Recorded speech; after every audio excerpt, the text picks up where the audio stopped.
ready to go. I'm going to call the regular meeting of the Hermiston City Council to order with a declaration of quorum in quotes, because we have Councilor Harden on phone line. Therefore, there are 5 of us here. A little sparse, as you may see. We have several members in Washington, D.C. representing us. And we also have one of our counselors is participating in, he's a teacher, and Counselor Barone is doing parent-teacher conferences tonight. He's unable to attend. So that doesn't mean anything that we're doing tonight is any less important. So it's just one of these rare occasions where JV has to step up to the line and run things. Mr. Morgan there? We'll try not to mess it up. So, as we have a quorum, we do have Councilor Harden online. Is that correct? All right, then let's stand for the flag salute, please. I pledge allegiance to the flag of the United States of America and to the republic for which it stands, one nation, under God, indivisible, with liberty and justice for all.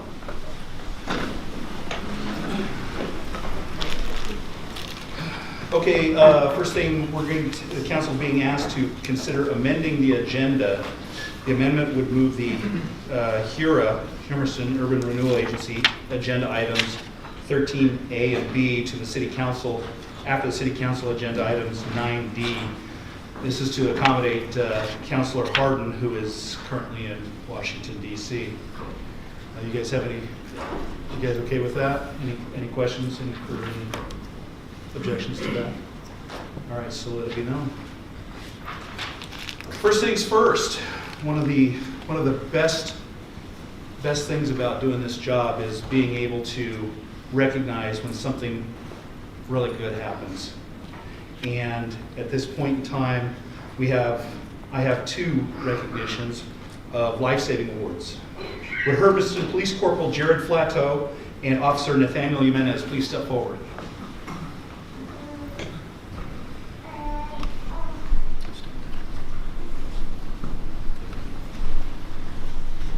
Before I read the life-saving award, I would like to personally thank you guys for stepping forward and showing just how great these guys are. You guys are.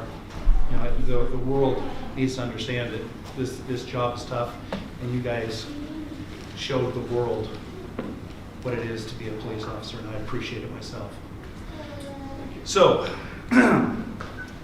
this life-saving award is presented to Corporal Jared Flatteau and Officer Nathaniel Jimenez for their actions on back-to-back work days above and beyond normal call of duty by offering assistance to 2 separate Hermiston residents in crisis on November 26th, 2022 and November 27th, 2022. On November 26th, Corporal Flatteau and Officer Jimenez were dispatched to assist with an overdose medical call involving a 33-year-old male. Both arrived before paramedics. Both participated in active CPR, which provided just enough time for EMS to arrive and transport the male to the hospital where he recovered. On November 27th, 2022, Corporal Flatteau and Officer Jimenez were dispatched to assist with an overdose medical call involving a 44-year-old male. Again, both arrived before paramedics. Both participated in CPR. Narcan was administered, thereby saving the life of the individual. Let it be known this 27th day of March 2023 that Corporal Jared Flatteau and Officer Nathaniel Jimenez set an example for city employees, residents, and the law enforcement profession on how to selflessly help a person in need. And that is signed by Chief Hermiston, Mayor Drotzman, and City Manager Smith. Thanks you again, gentlemen. Thank you.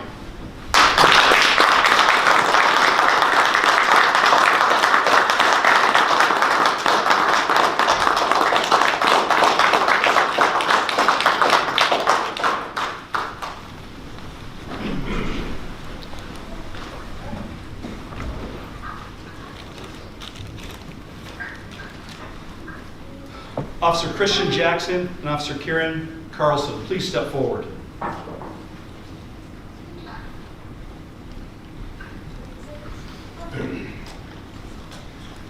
This is a subject that's near and dear to my heart. I've been a water rescue professional for a large number of years, and I know what it is to get in the water when it's not what you want to do at the time, not a really great time to do it. You guys outdid yourselves, and I'm very proud of the both of you. This life-saving award is presented to Officer Christian Jackson and Officer Karen Carlson for their actions on saving the life of 19-year-old female who had fallen into the Umatilla River at Riverfront Park. On March 8th, 2023, at 7:45 p.m., Officer Christian Jackson and Officer Karen Carlson heard Umatilla County Fire District 1 dispatched to Riverfront Park on a report of a female in the river unable to get out. Both officers arrived before paramedics located the female with only her head and one arm above the water. Without hesitation, and despite only being 34 degrees outside, Officer Jackson went into the water and began to assist the female to the shoreline. Officer Carlson assisted and was able to pull the female completely out of the water. Officer Carlson then focused on getting Officer Jackson out of the water as he was sinking in the mud.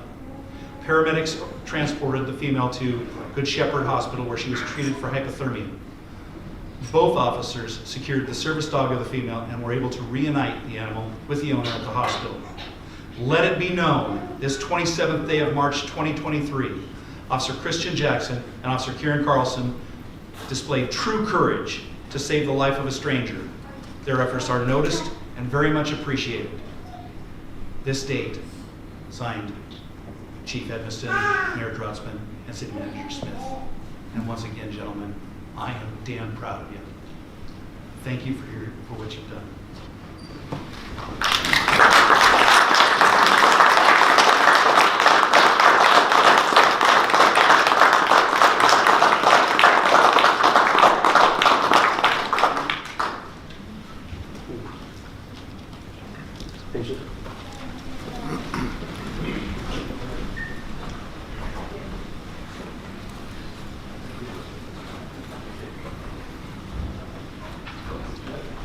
It's a hard one to follow up, huh?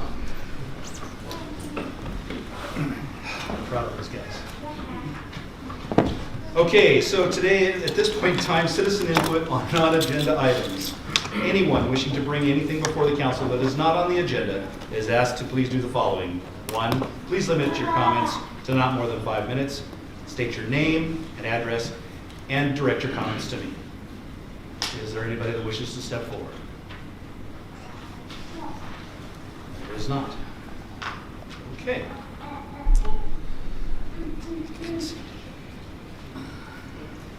Consent agenda. We have consent agenda items A and B. Is there any council comments on consent agenda items A or B? Councilor Harden? None. Any comments? Okay. All right. Are there any items that need to be removed by the council? Is there any public comment on consent agenda items A and B? Can I get a motion to approve consent agenda items A and B? So moved. Second. It's been moved by Councilor McCarthy, seconded by Councilor Litton, that the to approve consent agenda items A and B. Roll call. Yes. Yes. Yes. Yes. Councilor Harden. Yes. Okay. Passes unanimously. Thank you. Okay, no items were removed. Oh boy. Public hearing, supplemental budget number 3, fiscal year 22-23. Are there any declarations of conflict of interest from the council? Seeing none. Hearing guidelines will now be presented by city staff. Mr. Morgan, would that be you? Apparently. City Council is holding a public hearing for the City of Hermiston Supplemental Budget Number 3 for fiscal year 2022-23.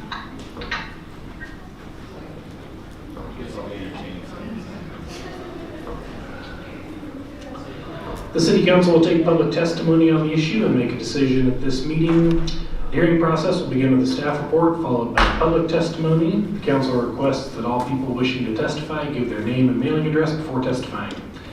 People wishing to testify should limit testimony to not more than 5 minutes unless a longer period is provided by the council. Written testimony will be accepted.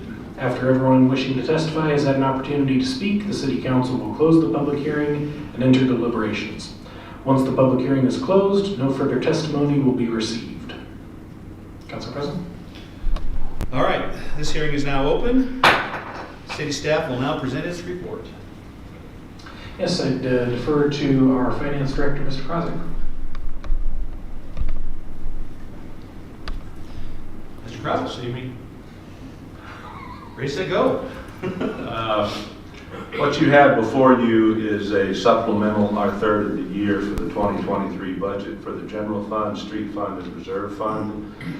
These are what I would consider to be our normal once every spring supplemental, but it happens to be the third this year because we brought on the IT department and EOTech in the prior two supplementals. These are just catch-up items that we want to be in compliance with appropriate authority from the council to both receive revenues as well as appropriate extra dollars for certain expenses that were above and beyond what we thought they would be in the budget for the year. There's a lot of detail there. I don't want to get into it. Just know that we're dealing with basically three funds in the tune of $1,296,800. And a lot of that's in the reserve fund as we move some things around to do some things with the First Street project. So I'd be glad to answer any questions if you have specific issues you care to address.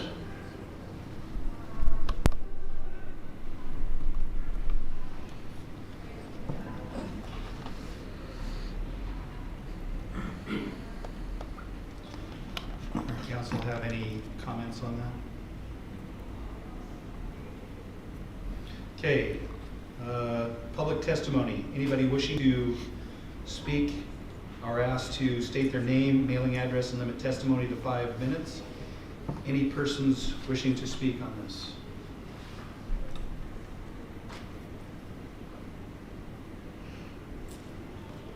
Seeing none. Hearing is closed. Is there any further council discussion?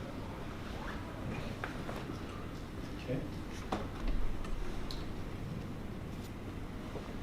Ordinances and resolutions. Resolution 2262, supplemental budget. Mr. Morgan. Yes, this is the actual action item to adopt the supplemental budget, which we just discussed in the public hearing. Okay. Helps if I turn the thing on, doesn't it? Any council comment on Resolution 2262?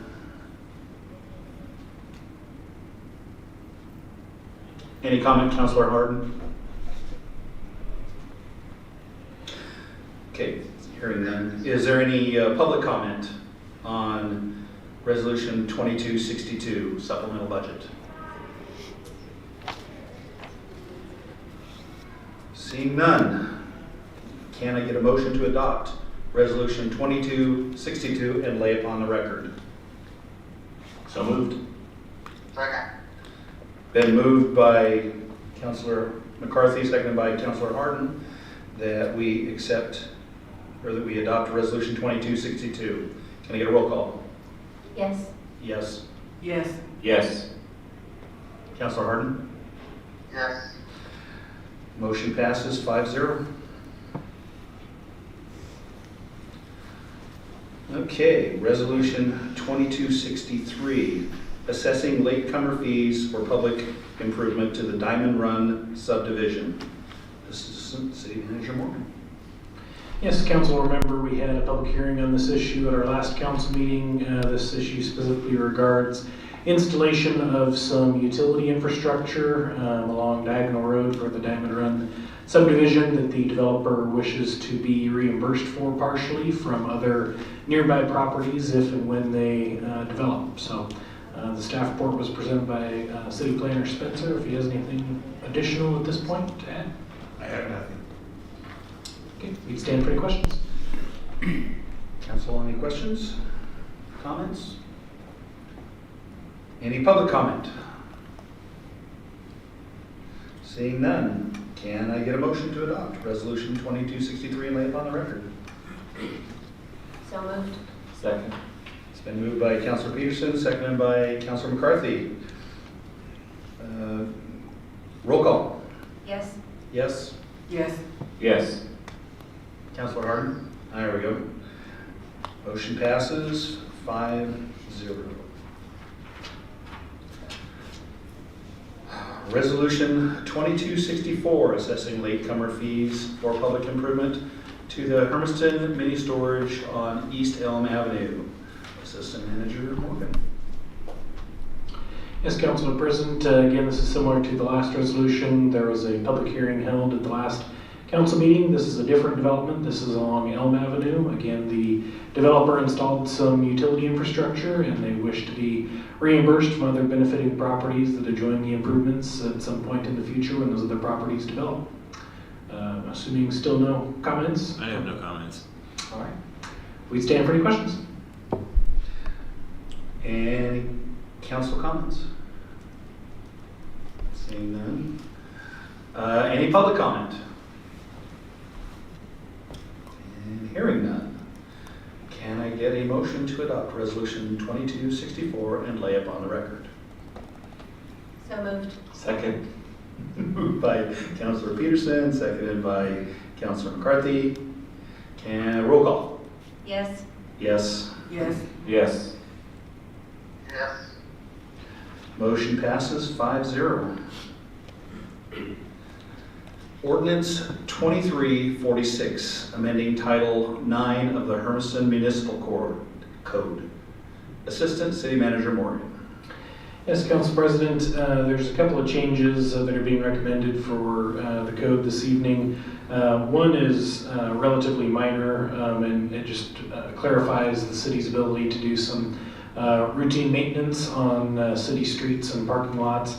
The other is really to add a chapter to the code to allow city staff to ensure that folks who are coming to city facilities to receive city services, as well as city employees, those folks have the opportunity to actually utilize the facilities, access those services, do those types of things in the event that somebody's causing a disruption or doing something like that. Also things like at city meetings, that type of stuff. So this allows the city manager or his designee at various city facilities to essentially eject or exclude folks from the premises for varying lengths of time. There's a lot of detail in the proposed code changes that City Attorney Tubby can speak to in a minute as well if you have any questions on it.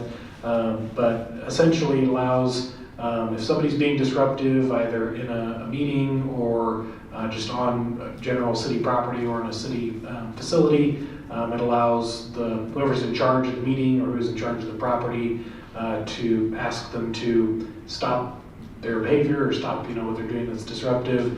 If that continues, request that they leave the premises for a certain amount of time.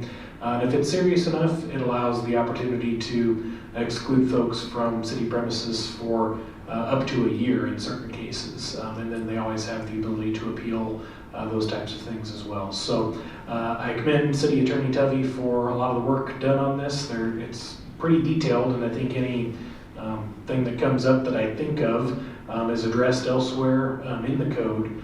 So with that, I stand for any questions, and I'm sure City Attorney Tubby can answer any questions you may have.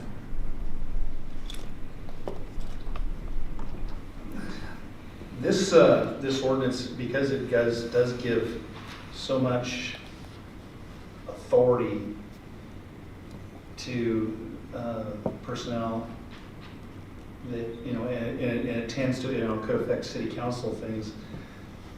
I'm kind of, me personally, as a counselor, I would be more comfortable with this if this were presented to full council, you know, more than just us here. I think more people, you know, the full council should have opportunity to weigh in on this, and I personally would like to see this tabled until the next meeting, but that's my opinion. Councilor Peterson?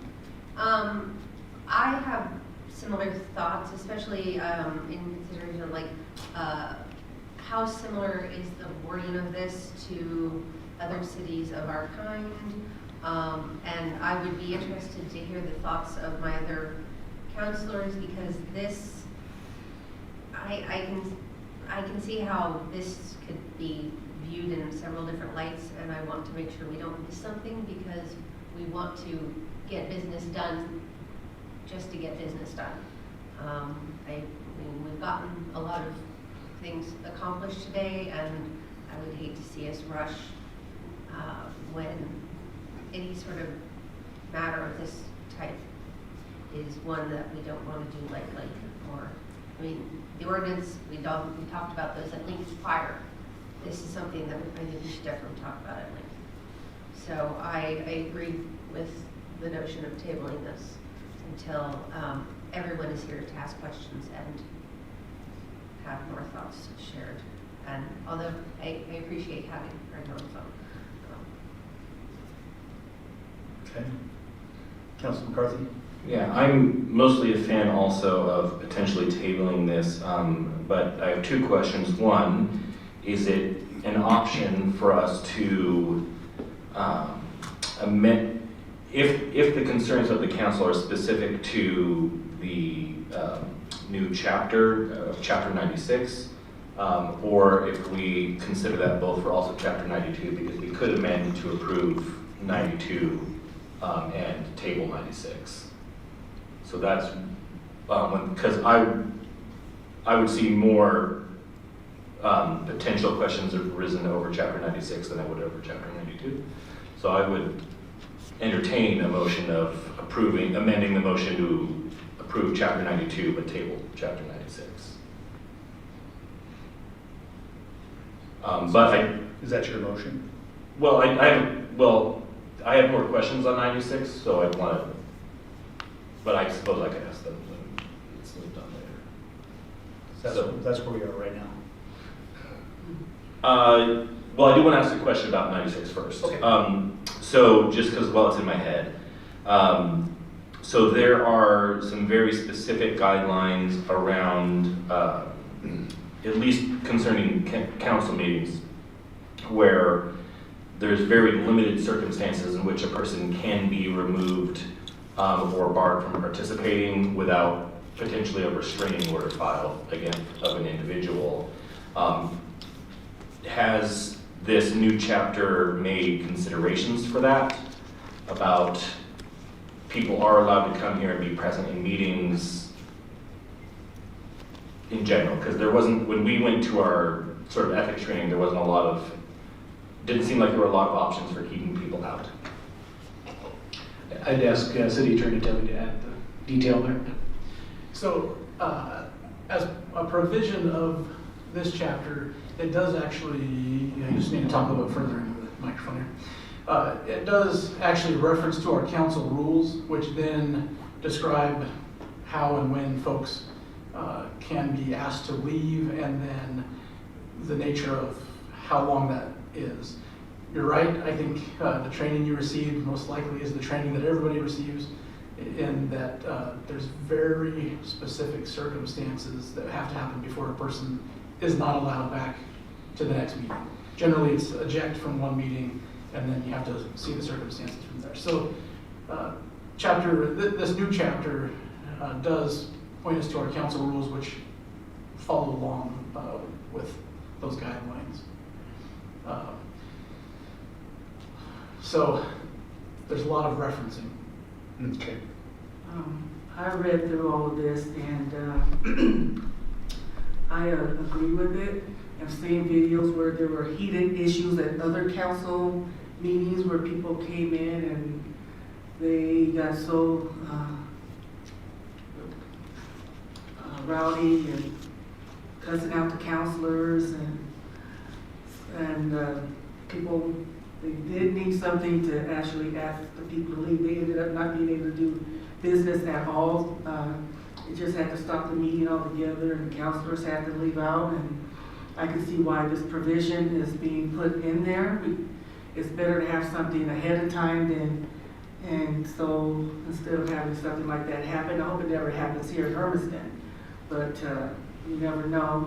I think it's good to have something to where they can be asked, okay, simmer down, or if you don't be respectful, then we're gonna have to ask you to leave out this meeting. You can come back to the next one, and also, I think it would also help prevent, hopefully prevent people from being violent. Hopefully that won't happen here, but I would rather have something written down that we can go and refer to and say, okay, you violated this rule, and so we're gonna ask you to leave. And that's my opinion on it. And within the chapter, any exclusion that is given can also have parameters put within it. So that if an individual is excluded from a facility, but they need to use that facility, there can be some very strict kind of rules for that individual to come in. So with all of it, there's room to work with individuals. Like a usage guideline, kind of? And I guess from the city attorney's chair, I think if the ordinance is tabled, it would most likely be easiest to just table the whole ordinance, and then we can come back and without any amendments. Okay. My hope is that there won't be any snow needed to be cleared from a parking lot between now and the next council meeting, so I hope that it's a moot point on tabling that part of it, so. Okay. Mr. Chairman, Yes. I move that we table this item till the next meeting. So you're making a motion to table it? I am. Okay, I have a motion to table the issue till the next, to the next city council meeting. Do I have a second? Second. I have a tie there. I have a motion and a second. Roll call. Yes? Yes. No. Yes. All right, well, we have, and Council Martin is a 4, so we have 4-1. Council President, can I say something? Yes. So just because it was not said, this has been discussed at more than one department head meeting. A lot of the concerns that I think people might have, we've completely vetted. Inevitably, depending on the situation, the police department's going to be involved. The other part to this is not just necessarily the public meeting part, as it's the safety and well-being of the staff. There's been several incidents inside the lobby that this gives parameters and guardrails for everyone to follow. And my initial concerns was surrounding who has the authority, and we know that sometimes authority can be overused. And so I think this does have adequate guardrails in place. Also, I know during the meetings I referred to the legal guide to handling disruptive people in meetings. This is from May of 2017 from the League of Cities. You can see it's well used. It's always in my binder. And when we have meetings with potential topics, I'm always reading that just to make sure if things were to go south and somebody had to be the quote-unquote sergeant at arms, I think the mayor would probably look my way. So I think this just bolsters our efforts for the safety of everybody. But we can obviously talk about it later. All right, so it has been motioned, it has been seconded, and it has been voted on, and the motion carries to tie it over to the next city council meeting. I have a question just along those stuff. Do we have a place where what is considered the expected conduct of in people within the building is even posted. As far as like, because we were to make any, this is a pretty substantial body of work. And so that would be like, if we I believe everything that we would have would be online. It's not something that, something like that, I would imagine you could really post the entire text on a wall or something. Well, as Chief Hermiston mentioned, we talked about it quite extensively during department head meetings, and so part of the conversation was about if this gets approved, putting some sort of physical notice somewhere, at the facilities, but also, like you mentioned, Council President, it would probably reference some things online. Additionally, you'll notice in the proposed code, it specifically defines the city properties in question to exclude parks. We do have at all of the parks, references to park rules and those types of things. A lot of the reason why parks are excluded is because they do have a lot of their own rules and those types of things. All right, so at this time, we're going to recess the city council meeting and convene the Urban Renewal Agency meeting. And call the Urban Renewal Council meeting to order with new business. Have a public hearing for the supplemental budget fiscal year 22 and 23. Are there any declarations of conflict of interest from HERA members? Seeing none. Hearing guidelines will now be presented by city staff. The Hermiston Urban Renewal Area is holding a public hearing for the Hermiston Urban Renewal Area Supplemental Budget Number 1 for fiscal year 2022-23. The HERA will take public testimony on this issue and make a decision at this meeting. The hearing process will begin with a staff report followed by public testimony. The HERA requests that all people wishing to testify give their name and mailing address before testifying. People wishing to testify should limit testimony to not more than 5 minutes unless a longer period is provided by the HERA. Written testimony will be accepted. After everyone wishing to testify has had an opportunity to speak, the HERA will close the public hearing and enter deliberations. Once the public hearing is closed, no further testimony will be received. All right. With that, we will open the hearing.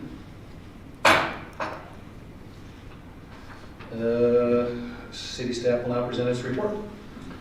Again, this is very similar to the supplemental budget which was discussed earlier for the general city budget. As Mr. Krosik mentioned, this is the normal time of year that we periodically come in and do a supplemental budget. So I will again defer to Mr. Krosik if he has any additional detail he'd like to present. The only thing I would add is this is almost $500,000 because we're now starting to do the work for the South Hermiston Urban Renewal Agency for the materials and services to get that work started for the water lines and sewer lines. This is allowing us to have the funds to draw on our IFA loan that we're going to pay for that and have the work start on the engineering. Okay. Public testimony. Any persons wishing to speak are asked to state their name, mailing address, limit testimony to 5 minutes. Are there any persons who wish to speak? Seeing none, hearing is now closed. Is there any further member discussion? Seeing none. Resolution number 17, supplemental to the HERA 2023 HERA budget. Assistant Manager Morgan. Again, this is the resolution to actually consider the public hearing that you just had on the HERA supplemental budget. Okay, council comments or her agency comments? Public comment. Seeing none. Can I get a motion to adopt HERA resolution number 17 and lay upon the record? So moved. Second. Yeah, McCarthy beat you there. Well, there's Mr. Mr. Hardy. Hardy, so I think he acted technically. But we'll give it to you anyway. Been moved by Council Peterson, seconded by Council McCarthy, that we motion to adopt HERA resolution number 17 and lay upon the record. Roll call. Yes. Yes. Yes. Yes. Yes. Here we go. And motion passes 5-0. All right. And with that, we will adjourn the Urban Renewal Agency meeting and reconvene the city council meeting. And a hammer a workout tonight. Oh, gavel, sorry. Okay, let's see, we're at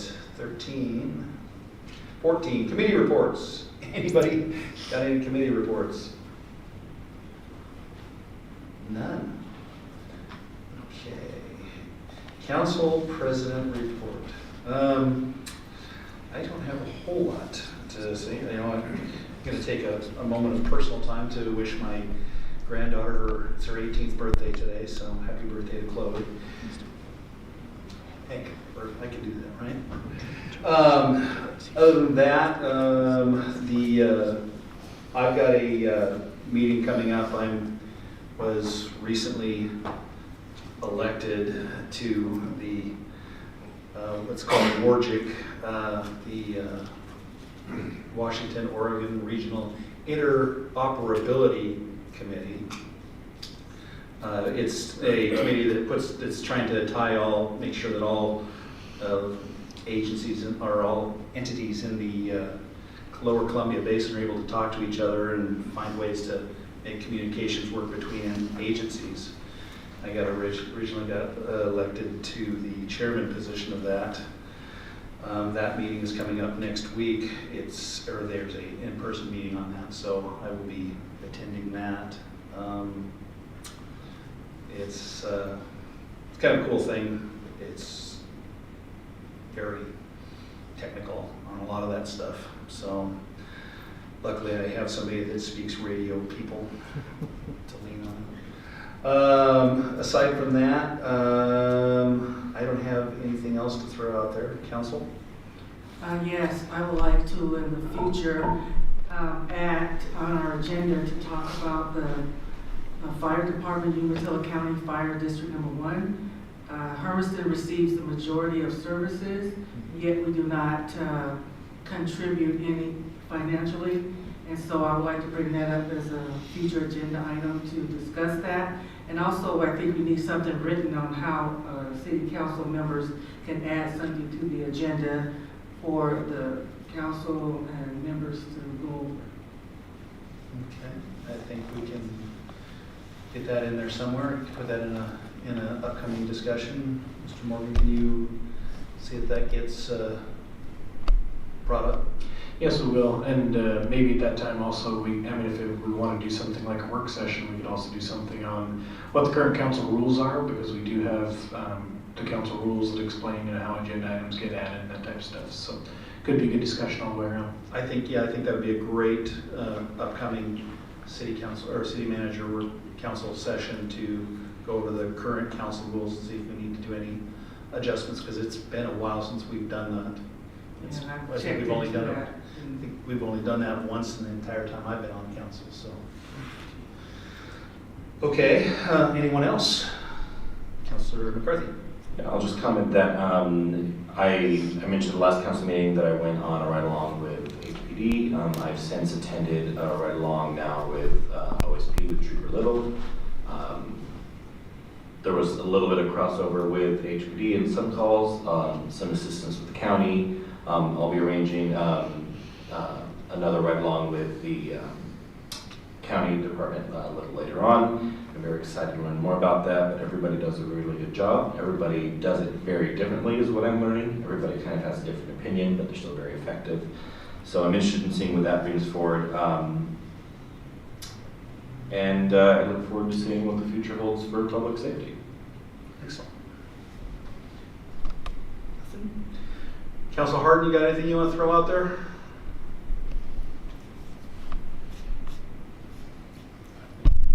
Okay, we're good. All right, do we have any youth advisors here tonight? No. Okay. Assistant City Manager report. I have nothing to report for this meeting. I'm seeing how quickly, see if we can go for a record for the shortest meeting Well, past year. we've got a long way to go from meetings of old. Yeah. We did Yeah. table a motion. That's true. Fastest meeting maybe in the last 10 years. You're welcome.